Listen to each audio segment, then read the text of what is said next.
The Lion, the Mouse, and the Sleepy Bear. Once upon a time, in a lush forest, there lived a small mouse. There was a huge bear who lived in a neighboring cave.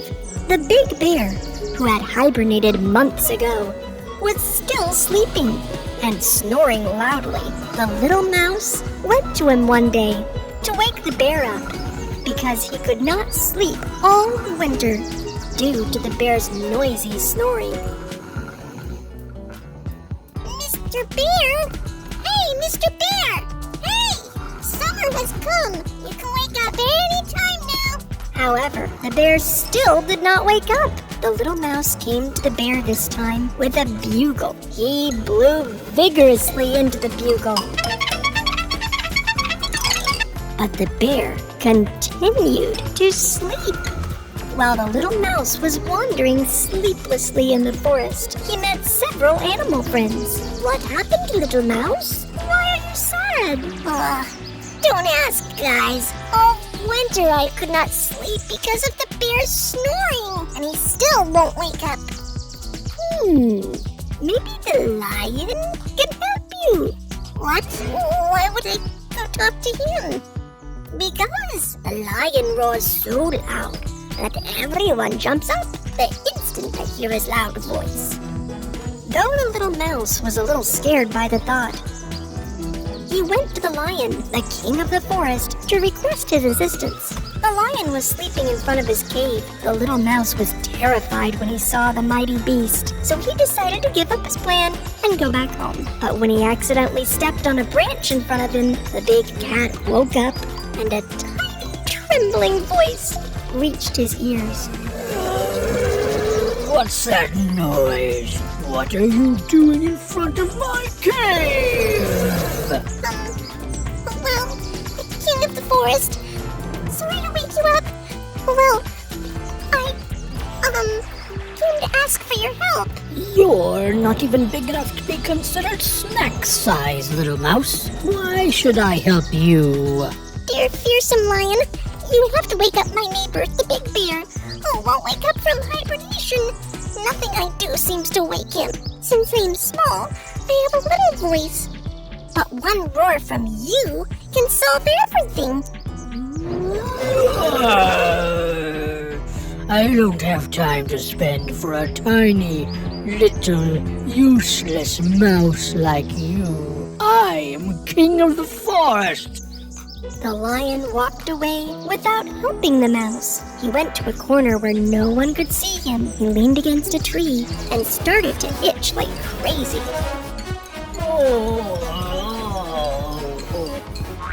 The lion was so itchy that he didn't want anyone to see him like this, because he was the king of the forest.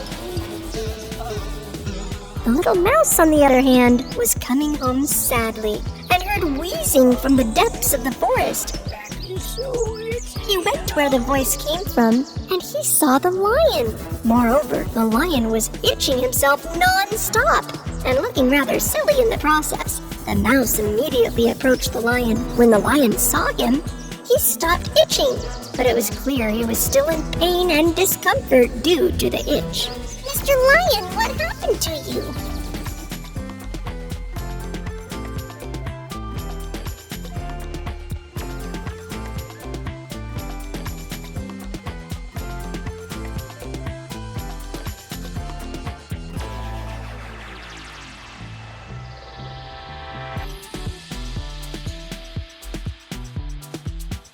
To you. I don't know, mouse. I don't know. I can't stop itching myself. Oh. You haven't seen or heard anything, mouse. Are we clear?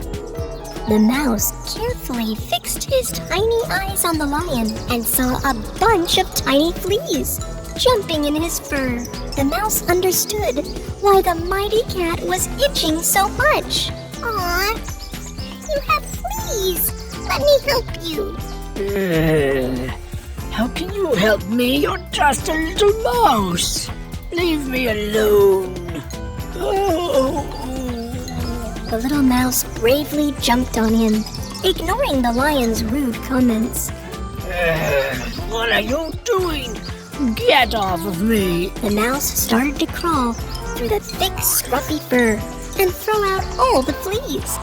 But this made the lion's situation even worse. He started itching himself with his paws. The lion could not bear the itch and leaned his back against the tree. This time he started to rub right and left. Oh no! I was almost crushed. I can't stop! I can't stop!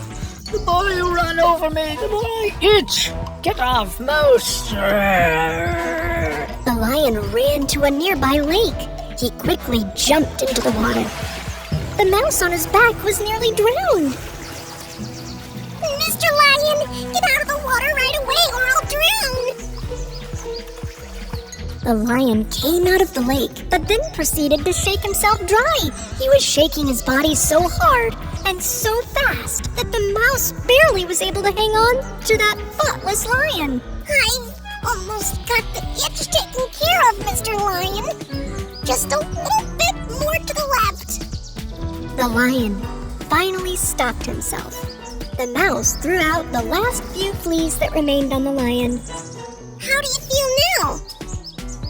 Well, it's like my itching is gone. Because I have cleaned all the fleas for you, sir. The lion was very embarrassed with how rude he was. When you asked for help, I looked down on you, mouse. But you still did everything in your power to save me from this difficult situation. Thank you. You're welcome, Mr. Lion. Come on, hop on my back, and I'll take you home. When the little mouse and the big lion arrived at the mouse's home, they heard loud snoring sounds floating out of the big bear's cave. Huh? What's that noise? They then entered the cave. Ah, you were right, mouse. Summer has come. The big bear is still sleeping. The lion, the king of the forest, took a deep breath and roared so powerfully right into the ears of the big bear that the stone floor of his cave shook. Thanks to this powerful roar, the bear finally woke up and ran out of the cave. Huh? What happened? Is there something wrong? What happened? Did the sun come out? Is it summer? Where is it? While all the forest animals laughed at the big silly bear.